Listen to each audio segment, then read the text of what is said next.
अशोक कोकाटे, भाऊदा शिवारकर यांच्या वणवा या कथासंग्रहातील कथांचं अभिवाचन. अभिवाचक चंद्रकांत नेकाडे. आजची कथा देवकी. दिवाळीच्या बाजाराची पाकिटं बांधून कपाटात लावायला रात्रीचं 1 वाजलं, म्हणून आज दुकानदार लवकर उठला नव्हता. उजाडल्याची जाणीव होऊन कूस बदलून घरमाळून पडला होता. बायको आल्या आणि गदागदा हलवून आले, "आव उठा की, उठा लवकर." उघडतो दुकान, तवर मी आवरतो," असं म्हणून दुकानदार कूस बदलून पुन्हा त्यानं घरमाळून पडला. गावात मयत झाल्यावर दुकान उघडतात का? कोण? अन दिवाळीच्या तोंडा उलाटली. त्याच्या भाना अगोदरच कर्ज काढून दुकानात माल भरलाय. दुकानदार आपल्याच बडबडत होता. देवकी मेली काय? दुकानदार ताडकन उठून बसला. रातच्याला म्हणत तणावर मारायचं औषध प्याली. काय झालं तिला? औषध प्याला कुणास ठावं. दुकानदार घामानं उफाळला होता. हात पाय थराथरा कापत होतं. देवकीनं कालचं कुणाला काय बोलली काय कुणास ठावं, असं त्याला वाटत होतं. उठा, गप का झालायचा? उठा, जावा तिकडं, सारं गाव जमलंय. काय बाय गुणाची, साऱ्या भागात गुण उधळलं आणि आता मुकली जीवाला. दुकानदाराची बायको अंथरुणाच्या घड्या घालीत घालीत एकटीच बोलत होती. कसं बसो तोंडावर पाणी मारून दुकानदार भीत भीत माणसांच्या बोलण्याचा काणूसा घेत त्यांची तोंडं निहाळत देवकीच्या मावशीच्या घरापात्रू पोचला. "काय मर्दा, असं करत्यात वय?" तातूबाचा नाऱ्या बोलला. तसं दुकानदाराचा हातपाय लटाटा कापायला लागलं. तो सगळ्या माणसांचं चरण निहाळून बघू लागला. "घाबरू नकस, चल तुझी जीप गाडी घेऊन ये. देवकीला पोस्टमार्टमला मलकापूरला न्यायला पाहिजे. साहेब लय उशीर ताटकळत उभा राहिलाय. पोस्टमार्टम करून अग्नी द्यायला रात होईल म्हणतोय." "म्हणजे पोलीस पण आल्यात?" घाबरत घाबरत दुकानदारानं विचारलं. असली बातमी कोण झाकून ठेवते वय? लगेच कोणीतरी पोलीस स्टेशनला फोन लावला आणि गावचा पोलीस पाटील तर गप्प बसतोय वय. त्याचं तेच काम आहे की, योकच पोलीस आहे. पोलीस पाटलाला घेऊन मावशीच्या समक्ष पंचनामा केला आणि प्रेत झाकून ठेवलंय. काय तिच्या मारी जीव देऊन बसली. गावात तेवढीच टाईमपास होता, मज्जा यायची होय का नाही? नाऱ्या स्वतःबरोबर बोलत दुकानदाराला विचारत होता. दुकानदाराच्या मनाची खात्री झाली. तिनं आत्महत्या का केली कुणालाच ठावं नाही. कपाळावरचा घाम पुसला आणि घरात शिरला. "काय झालं, आलासा बघून?" बायकोने विचारलं. "मी आत गेलो नाही, नाऱ्यानं मला मागं आणलं. आपल्या जीप गाडीतनं पोस्टमार्टमला न्यायचे आहे." तुम्हासने काय डोक्याचा भाग बिग आहे का नाही? आपल्या गाडीत मड घालणारा वय तिचं? काय होतंय त्याला? ती काय कायमची आपल्या गाडीत राहत्या वय? पोस्टमार्टम झाल्यावर आणून अग्नी द्यायची. गाडी सर्व्हिसिंग सेंटरवरनं आणायला येईल, त्यात काय एवढं? दुकानदार बायकोबरोबर बोलत बोलत गाडीची चावी घेऊ लागला आणि पैशाच्या ड्रायव्हरमधनं 500 रुपये घेऊन खिशात कोंबलं. गाडीत डिझेल कालच भरलं होतं. परत तिथं आणि कशाला तरी पैसे लागलं तर आपणच घालायचं. देवकीला पैसे घालायला अशा वेळेला कोणच पुढे येणार नाही. नारे आणि दुकानदार जीप गाडी घेऊन देवकीच्या मावशीच्या दारात आले तशी माणसं पटाटा उठून बाजूला झाली. पोलीस साहेब, दुकानदार, नाऱ्या, पोलीस पाटील आणि केरबा चौगुला आत घरात गेले. देवकीची मावशी ऊर बडवून घेत होती. बाकीच्या बायका तोंडाला पदर लावून गप्प उभ्या होत्या. धरा अंगाखालच्या चादरीसकट, म्हणून केरबानं डोसक्याकडची चादर धरली. नाम्या पाटील नाऱ्यानं पायाच्या बाजूनं चादरीचं दोन्ही काठ धरलं. "दुकानदार मधी कवळा धरून भर." नाऱ्या म्हणाला, "मी देवकीला कवळा भरून धरली. काल कवळा भरून धरली तशीच, पण आज देवकी गार गार लागत होती. आणि तणनाशकाचा उग्र वास घमघमत होता. कुणी काय धरून देवकीला जीप गाडीच्या मधल्या शीटवर आडवी झोपवून झाकून टाकली. दुकानदार ड्रायव्हर शीटवर बसला. नाम्या पाटील, केरबा चौगुला, पोलीस पाटील, भैऱ्या जाधव गाडीत चढलीत. साहेबांना स्वतःची मोटरसायकल घेतली आणि गाडी मलकापूरच्या दिशेनं पळायला लागली. देवकीनं प्यालेल्या औषधाचा वास गाडी भरून घमघमत होता आणि दुकानदाराच्या डोसक्यात विचार घुमत होतं. देवकी त्याच्याच गावची नव्हती. ती मावशीकडं राहत होती कसली, फिरून येऊन मावशीच्या आधारानं राहत होती. तिला घर ना दार, आई ना बाप. 4थीत शिकत असताना तिला रेणुका मातेला सोडली ती. का तर तिच्या आईबाला सलग 4 पोरी झाल्या त्यात हिचा 4था नंबर. त्या गावात हरणाबाई देवरसपण बघायची. ती दरवर्षी डोंगराला जायची. कर्नाटकातल्या सौंदतीची देवी तिनं आणून आपल्या देवाऱ्यात बसवली ती. तेव्हापासनं दर मंगळवार शुक्रवारी तिच्या अंगात यायचं आणि ती कन्नड भाषा बोलायची. अंगातलं गेलं म्हणजे तीच माणसासनी विचारायची, आई काय म्हणती, काय तिचं म्हणणं आहे. दर मराठी समजत नाही त्यासनी कन्नड काय कळणार. मग हरणाबाईच समजून सांगायची, तशी माणसं करायचीत. चौगुल्याच्या भग्याच्या स्वप्नात सारखी कोणतरी बाई मागं लागायची आणि भग्या पुढं पळायचा. चवताळून भग्या जागा व्हायचा. तवा त्याचं हातरून वल्ल झालेलं असायचं. असल्या भग्याच्या आईनं हरणाबाईच्या देवीला कौल लावला.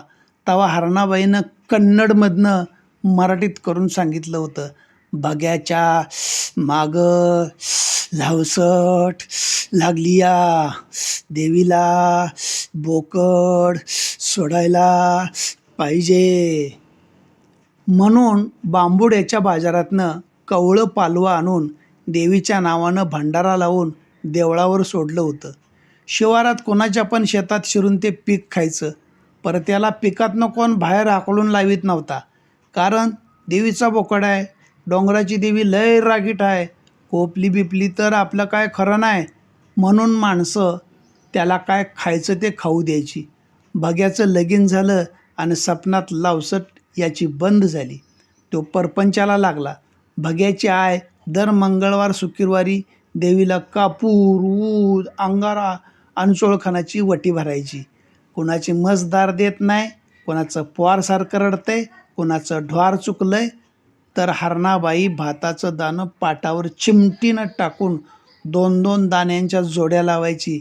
कवा जोड्या जमायच्या कवा नाही. पण मनातल्या मनात देवीला अर्जव घालून दाण्याच्या जोड्या 4-5 वेळा लावायची आणि दिशा सांगायची, ढोर मावळतीला फिरतया, मंगळवारच्या औसपातूर माग फिरल. असं बरंच काय बाय सांगायची. म्हणून तर दर मंगळवारी शुक्रवारी हरणाबाईच्या दरबारात सोपा खच्च भरलेला असायचा. हरणाबाईचा नवरा जैशा हरणाबाईच्या अंगात वाढल्यावर देवीला इंती घालायचा. माणसांची गारणं देवीला सांगायचा, आय बाळराजा तुझ्या गादीला आलाय, त्याचं काय चुकलं माकलं असेल तर पदरात टाक. म्हणून जैशा स्वतःच शर्टाचा पदर करून देवी पुढं पसरायचा आणि देवी जैशा करवी भक्तासनी अडीअडचणीचं आडगुणाचं सांगायची. कन्नडमधनं सांगितलेला देवीचा कौल जैशा मराठीतनं माणसासनी सांगायचा. जसं जैशा सांगल तसं माणसं करायचीत. देवीच्या गादीला 11.25 रुपयापासून ते 111 पातूर पैसे ठेवायचीत आणि डोकं टेकून पाया पडायचीत. गोरगरीब पैसे नाहीत म्हणून तांदूळ पिठाचा उल्पा देवीला ठेवून गरिबी बरोबर नशीब उजळू दे म्हणून पाया पडायचीत. अशीच एकदा देवकीची मजी शालनची आय भनीकडं आली ती. तेव्हा हरणाबाईच्या देवीला पोरगा व्हायसाठी कौल लावला होता. अंगात आलेल्या देवीनं सांगितलं होतं, एक पोरगी देवाला सोडशील का तरच वंशाला दिवा लागल. शालनच्या आईबानं काळजावर धोंडा ठेवून शालनला देवीचा भंडारा लावून देवीच्या स्वाधीन केलं. एवढंसं लहान लेकरू कुठं जाईल. कुठे फिरल, कुणाच्या सावलीला थांबल, म्हणून शालनच्या मावशीनं शालनला स्वतःजवळ ठेवून घेतली. तेव्हापासनं शालन दुकानदाराच्या गावात देवकी म्हणून फिरायला लागली. देवकी गावाबरोबर शेजारच्या 2-3 गावात दर मंगळवारी शुक्रवारी अक्कुली जोगवा असा आवाज देऊन दारोदार जोगवा मागत फिरायची. कोण तांदूळ पिठाचा पसा वाढायची, तर कोण 4 आटानं त्या बुट्टीत टाकायची. एका हातात तांदळासाठी आणि पिठासाठी अशा 2 पिशव्या अडकलेल्या असायच्या, तर दुसऱ्या हातात देवीची कवड्याची माळ आणि भंडारा असलेली बारकी बुट्टी असायची. देवभोळी माणसं मोठ्या मनानं जोगवा वाढायची, तर शिकून शहाणी झालेली हवा पुढच्या दाराला म्हणून पाठ फिरवायची. निपुत्रिक आणि रांडमुंड मावशीला देवकीचा आणि देवकीला मावशीचा आधार होता. मंगळवारी शुक्रवारी जोगवा मागायचं काम देवकीच्या अंगवळणी पडलेलं. इतर वारी मावशीला घरकामात मदत करीत मुलांच्याबरोबर गल्लीत पोरांच्याबरोबर खेळत असायची. तिच्या कपाळावरचा भंडारा आणि गळ्यातली कवड्याची माळ बघून सगळ्याशनी भ्या वाटायचं. पुढं देवकी जशी पोरांच्यात मिसळायला लागली, खेळायला लागली, तसं सगळ्याशनी देवकीचं बरं वाटायला लागलं. जोगव्याच्या बुट्टीतल्या पैशाचा कावा कावा देवकी फरसाना खारं फुटाणं आणून सगळ्या पोराशनी वाटायची. देवकी आणि पोरं खेळता खेळता कवा मोठी झाली ते कळलं नाही. दुकानदाराचं बी शाळेत डोकं लय चालत नव्हतं, म्हणून दादानं शाळा बंद केली आणि दुकानात उभा केला. देवकी त्याच्या दुकानाला यायची, कवा रोखीनं तर कवा उधारीनं बाजारहाट करायची. न चुकता मंगळवारी शुक्रवारी संध्याकाळी उधारी भागवायची. 4 गावात फिरून आल्यावर बऱ्यापैकी 30-40 रुपयांची आणि 2 तांदळा पिठाच्या पिशव्यांची कमाई व्हायची. देवकीची मावशी भांगलणीच्या बायकांच्या पुट्ट्यात मुकादम होती. ऊस, भात, मका, भुईमूग भांगलणीत तिचा दिवस जायचा. घरातली धुणी भांडी जेवण पाणी करण्यात देवकीचा दिवस जायचा. 20 महिनं वर्ष एकामागून एक चालली होती. आणि एक दिवस देवकी वयात आली. 14-15 वर्षाच्या देवकीचा पदर आला आणि मावशीनं देवकीचं झबलं बंद करून तिला पाताळणी शिवलं. झग्या झबल्यातली देवकी झंपर पातळात उठून दिसायला लागली. झंपरात छाती मावनाशी झाली, दंडात कचायला लागलं. पातळात अंगाचं अवयव आपली हालचाल नाचवायला लागलं. तशा तरण्या पोरांबरोबर म्हाताऱ्यांच्या पण डोळ्यांच्या पापण्या हालायला लागल्या. दिसानदिस देवकी वाढायला लागली. उंच सडपातळ बांधा तारुण्यानं टच्च भरला होता. मक्याच्या कणसाचं दाणं टच्चून एकमेकाला भरून येतात तसं देवकीचं अवयव भरलं होतं. 4 गावातलं रागू या कणसावर बसायला टपून होतं. पोरींच्या संख्येतली घट, पोरग्यांच्या वंशाच्या दिव्याची वाढ हे समीकरण वर्षानुवर्ष बिघडत चाललेलं होतं. त्यामुळं भागातल्या गावोगावी गुडघ्याला बाशिंग बांधून नवरदेव तयारीत होतं. पोरींच्या पण अशा अपेक्षा वाढलेल्या. सरकारी नोकरदार पाहिजे, जमीन जुमला पाहिजे, स्वतःचं घर पाहिजे, गाडी पाहिजे. या ना असल्या अटी पुऱ्या करू न शकणारी तरणीबांड पोरं म्हातारपणाकडं झुकायला लागली होती. काही जणांच्या तर आईबानं पोरग्याचं वय सांगायला लाज वाटती म्हणून लग्नाचा इशयच सोडून दिलेला. असल्या कसल्या बसल्या पोरांची गँग गावोगाव पारावर, देवळावर, कट्ट्यावर बसून असायची आणि असल्या गावातनं मंगळवारी शुक्रवारी देवकी फिरून यायची. कवा मागं पुढं बघीत, कवा ओळखीच्या संगत करीत. देवकीच्या मावशीची देवकीवर मात्र घारीसारखी नजर होती. ऐन उमेदीत तिचा नवरा मेलाता, पण आता पातूर तिनं गावात कोणाचं फट म्हणून घेतलं नव्हतं. गावातलं लबाड लांडगं बाईवर नजर ठेवून असत्यात याचा तिला चांगलाच अनुभव होता. देवकीच्या आयुष्यात असलं भलतं सलतं काही वाईट वांगाळ घडू नये म्हणून ती सावध होती. मंगळवार शुक्रवार सोडला तर मावशी देवकीला नजराआड होऊ द्यायची नाही. कुणीतरी डाव साधल आणि उभ्या जन्माचा खेळ होईल या काळजीनं ती देवकीच्या हालचालींवर नजर ठेवून होती. पण देवकी आता पोर खेळातली राहिली नव्हती. तिला तारुण्याचं उधाळणारं घोडं गप्प बसू देत नव्हतं. कुठंतरी उधळून मजा काय असते ती करून घ्यावीशी वाटत होती. अंगातली कळ नग त्या ठिकाणी येत होती. आखडलेल्या अंगाचा चोळामोळा करून घ्यावा असं वाटत होतं. तापणारं अंग कुठंतरी थंडगार करून घ्यावंसं वाटत होतं. पण मावशीच्या आणि समाजाच्या भीतीनं ती या उन्मादलेल्या घोड्याला आवर घालीत होती. देवकीवर पोरं चर्चा करायचीत. तिच्या मनात काय असेल यावर इशय चघळायचीत. गावातल्या भानगडीप्रमाणे हिचं पण कवा तरी होणार या आशेवर सगळीजण होतीत. देवकी आपल्याबरोबर बोलावी, आपल्याबरोबर तिनं सलगी करावी, तिनं आपल्याजवळ मन मोकळं करावं आणि आपण डाव साधून घ्यावा असली स्वप्न तरणी पोरं रंगवीत होती. देवकीकडं बघून सांसारिक माणसं चुकचुकत होती. काय पोरगीच्या नशिबाला आलं या, नक्षत्रासारखी पोरगी कुणी बी सून म्हणून केली असते आणि चुलीचं लाकूड चुलीला जळालं असतं तर आंबट शौकीन गडी आपल्या बायको परास देवकी रसरशीत आहे म्हणून झाल्या चुकांबद्दल हरळत होती. देवकीची मावशी देवकीला दबवीत होती. गड्याची जात लय वांगाळ असते, कोणाबरोबर बोलात उभा राहू नये, कोणाबरोबर चेष्टा मस्करी करू नये, गावाची रीत लय न्यारी आहे, पग गेलं तर कावळा गेला म्हणतील, आपण बाय माणूस आहे, बट्टा लावून घ्यायचा नाही, असं बरंच काय मावशी देवकीच्या उधळणाऱ्या वारूला काबूत ठेवण्यासाठी सांगत होती. सकाळी जोगवा मागायला गेलेली देवकी न्यारी पातूर मागं नाही आली तर मावशी वाटेला डोळं लावून बसायची. अशीच एकदा देवकी 2 माणसं घेऊन घरला आली. मावशीनं निरकून बघितलं तर तिच्या बघण्यातली ही माणसं नव्हती.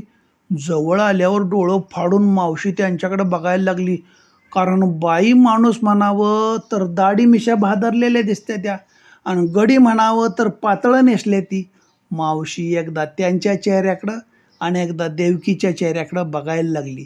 देवकीनं दोघांनी 2 पाण्याचं तांबे दिलं. दारात चुळा भरून घरात येईपर्यंत देवकीनं त्यासने बसायला चादर टाकली. मावशीनं आगतिक होऊन देवकीला विचारलं, ए देवकी, कोण आहेत ही माणसं? अगं मावशे, हीच किती माणसं माझ्यासारखीच देवाला सोडलेली. ती असतात शहरात, कोल्हापुरात, सांगलीत, माझ्यासारख्याच जोगवा मागत फिरत्यात. मावशीला आणखीन एक प्रश्न पडला. माझ्या देवकी परास ही माणसं वेगळी कशी काय?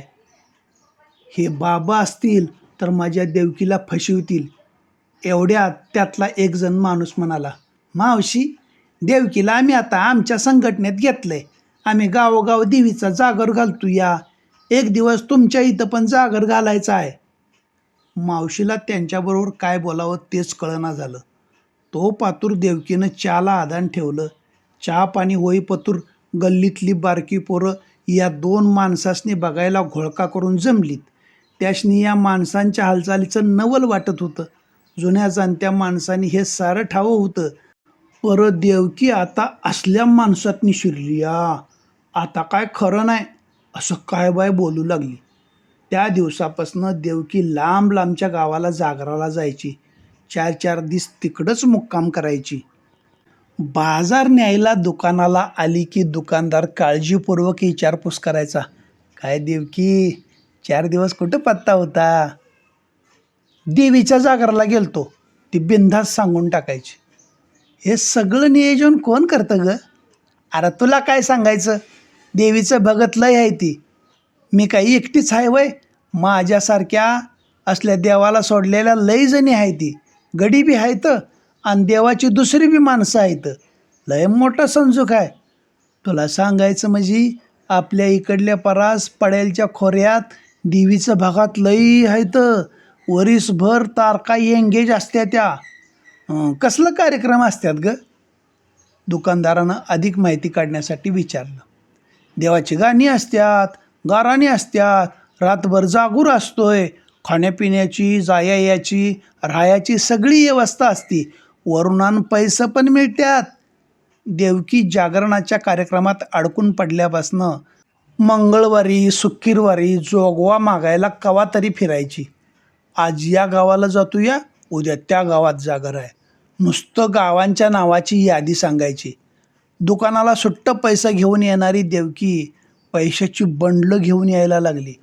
उधारी बंद करून रोकड देत होती. कवा 4-5 दिवसासाठी बाहेर गावाला जाणार असली तर मावशीला काय लागतंय तो समदा बाजार करून ठेवती.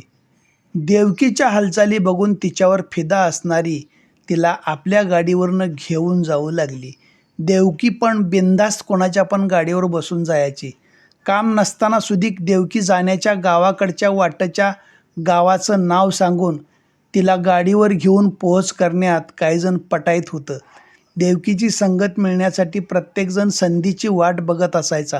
देवकी कोणाच्या गाडीवरनं कुठं गेली, कवा गेली आणि कवा आली, इथंपासून ते त्यांच्यात काहीतरी भानगड चालली या इथंपर्यंत चर्चा रंगायच्या. गावभर उठलेल्या अफवा आधीमधी देवकीच्या मावशीच्या कानावर यायला लागल्या. तसं दोघीत कवा कवा खटकं उडायला लागलं. पण देवकी आता मावशीचं ऐकण्यातली राहिली नव्हती. नाईलाजानं मावशी हात चोळून गप्प बसायची. देवकी गावातच नव्हं तर 4-6 गावात फेमस झाली होती. सुरुवातीला गुदुगल्या वाटणाऱ्या देवकीला बऱ्याच गोष्टी अंगवळणी पडल्या होत्या. त्यांच्या संघटनेतल्या म्होरक्याबरोबर देवकी उघड उघड फिरायला लागली. उधळणाऱ्या घोडीला लगाम घालण्यापरास प्रत्येकजण आपण तिच्यावर स्वार कसं होईल याच नादात होतीत. कित्येकाने हात साफ करून घेतलं तर कित्येकाने पुरा डाव साधून घेतला होता. त्यामुळं देवकी म्हणजे हलकट इशय चघळायला फज्जा झाला होता. काहीजण तर नुसती मज्जा करून बाजूला झाले होते. देवकी मध्यंतरी 3 महिने गावात दिसनाशी झाली. कोण म्हणितं जागराला गेली असेल, कोण म्हणितं गेली असेल कोणाचा तरी हात धरून. दुकानदाराच्या मनाला मातूर कुणास ठाऊक हुरहुर लागून राहिली होती. देवकीबद्दल त्याचं बी मन अंदाज बांधित होतं. पण कवा काय दुकानाला आलेल्या देवकीकडं बघताना बाजाराच्या हिशोबातला त्याचा हातचा चुकायचा. अशी ही बाय 3 महिने गायब झाली म्हणल्यावर त्याच्या जीवाला हुरहुर लागली होती. देवकी कुठं असेल, काय करीत असेल आणि कशी असेल. दुकानदाराचा आणि देवकीचा तसा बाजारापुरता संबंध याचा, पण न राहून त्याची पण चलबिचल व्हायची. देवकीनं 4-6 गावात येड लावलं होतं, तसंच दुकानदाराच्या मनाला पण याड लावून घेतलं होतं. लावून घेतलं होतं कसं, त्यानंच आपलं आपण लावून घेतलेलं. दुकान उघडताना दुकानाच्या फळ्या काढीत काढीत देवकीच्या मावशीच्या घराकडं राहून राहून बघायचा. आज देवकी दिसल, उद्या देवकी दिसल. नाही, 3 महिना उलाटलं तरी देवकीचा पत्ता नव्हता म्हणल्यावर त्याची खात्री झाली. ती कुणाचा तरी हात धरून गेली असेल आणि परपंचाला लागली असेल. त्याचं मन त्यालाच उत्तर द्यायचं. देवकीनं लगीन करूनी तिला भावना नाहीत, कुठंवर तिनं गप्प बसावं. चुलीचं लाकूड चुलीला जाळायचं टाकून तिच्या आईबानं देवीच्या नावानं माळावर टाकून दिलं तर मग घेणार की प्रत्येकजण हात शिकून. तसाच कोणतरी भेटला असेल कायमची संगत देणारा, आणि हिनं पण तोच विचार केला असेल. 17 जणांनी किवसण्यापरास एकाबरोबर काय होईल ते होईल म्हणूनच देवकी गेली असेल. यात तिची काय पण चूक नाही. दुकानदार आपल्या मनाशीच बोलायचा. आपणच आपल्या मनाला प्रश्न विचारायचा आणि प्रश्नांची उत्तरं बी मनाला त्योच द्यायचा आणि दुकानात पुढ्या बांधीत बसायचा. देवकीची मावशी दुकानाला आली की तो विचारायचा, मावशे देवकी लय दिस कुठं दिसेना. त्या रांडाला एक गाव आहे होय, रोज एक नवं गाव टुळू टुळू हिंडत असेल, कुठं तिची राखण करीत बसू. देवकीच्या मावशीच्या शिव्यातनं कळायचं तिचं आणि देवकीचं पटत नव्हतं. अजून देवकी आलेली नाही. गावातली टाळकी देवरशासारखी तिचं भविष्य वर्तवित्यात. पर 4 गावातनं देवकी नजराआड व्हावी ह्यो चर्चेला निराळाच विषय झाला होता. जो तो आपल्या आपल्या परीनं अंदाज बांधत होता. प्रत्येकाला देवकी दिसावी असं वाटायचं. आणि एक दिवस देवकी स्टँडवर एसटीतनं उतरली. तशा प्रत्येकाच्या नजरा टवकारल्या. गल्लीतनं देवकी घरला निघाली ती. परगडी माणसाबरोबर बाया माणसं सुधीक देवकीकडं आश्चर्यानं बघायला लागलीत. देवकी आल्याचं बघून प्रत्येकाला नवाल वाटायला लागलं. तर देवकी कोणाचा तरी हात धरून गेली असेल ह्यो सगळ्यांचा अंदाज चुकला होता. आणि पुन्हाच्यानं देवकीनं हातात जोगव्याची बुट्टी घेतली. रोज सकाळी देवकी हातात जोग्याची बुट्टी घेऊन बाहेर पडायची. ते दुपारच्या टायमाला घरला मागे यायची. मावशीचं पण आता हातपाय थकलं होतं. तिला म्हातारपणाचा आधार देवकीचाच होता. म्हणून तिनं पण निमूटपणानं देवकीच्या हालचालीकडे कानाडोळा केलता.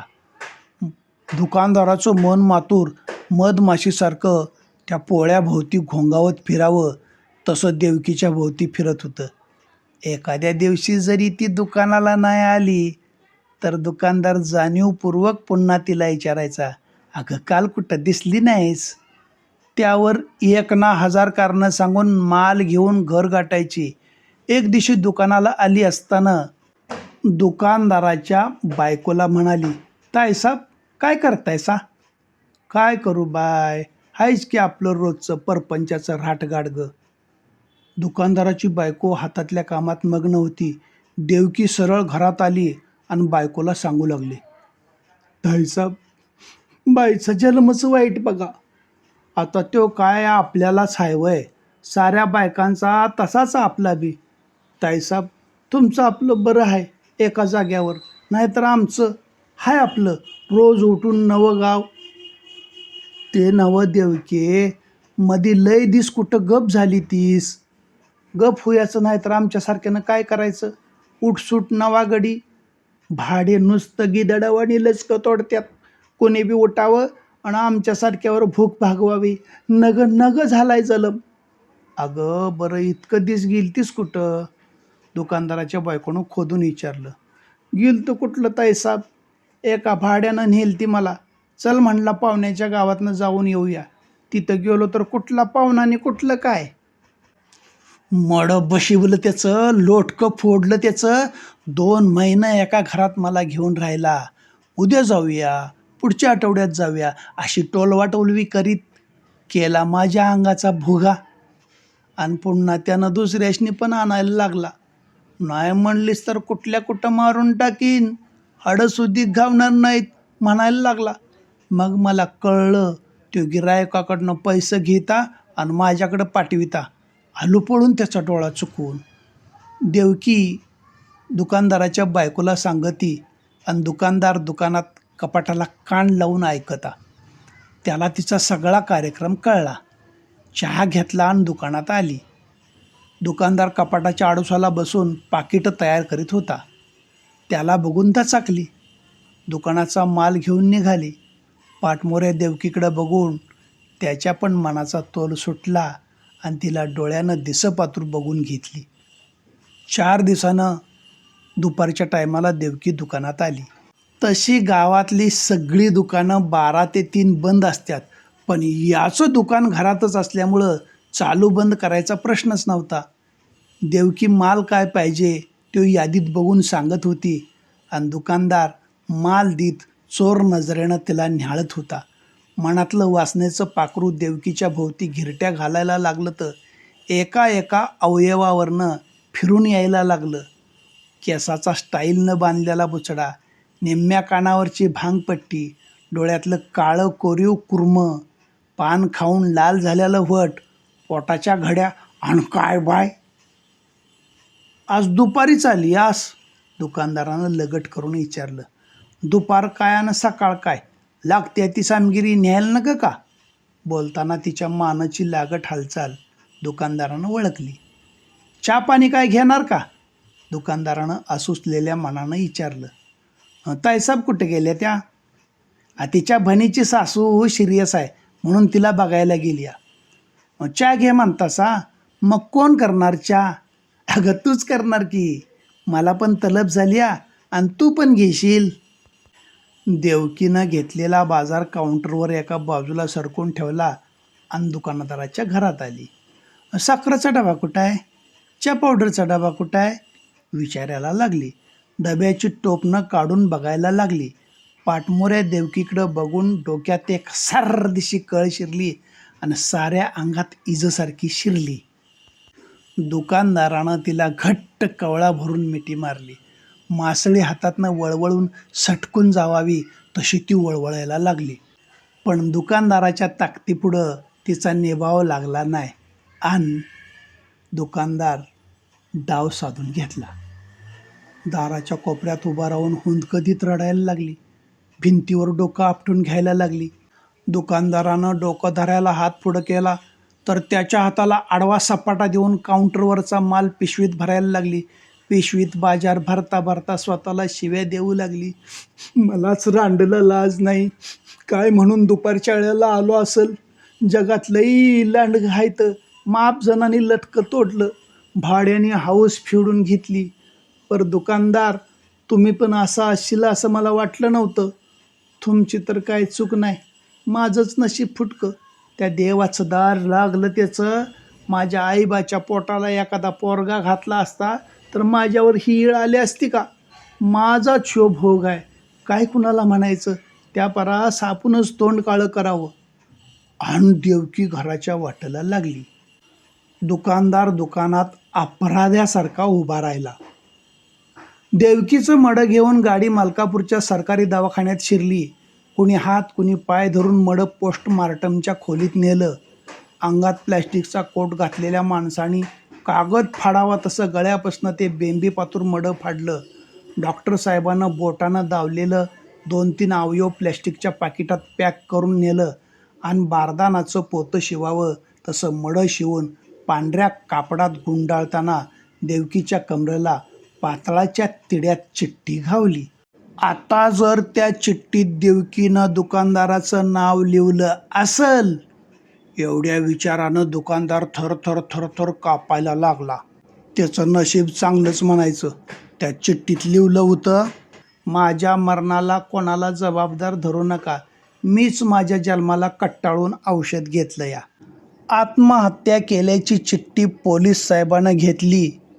कुणी हात कुणी पाय धरून देवकीचं मडं गाडीत ठेवलं. दुकानदार अपराध्यासारखा गाडी चालवायला लागला. देवकी समाजातल्या लांडग्यासने वैतागून गेली होती. त्यातलाच तो पण एक लबाड लांडगा होता. दुकानदार आपण स्वतःच आपल्या मनाला दोष देत राहिला. गाडी गावाच्या दिशेनं तिच्याच नादात पळायला लागली. धन्यवाद.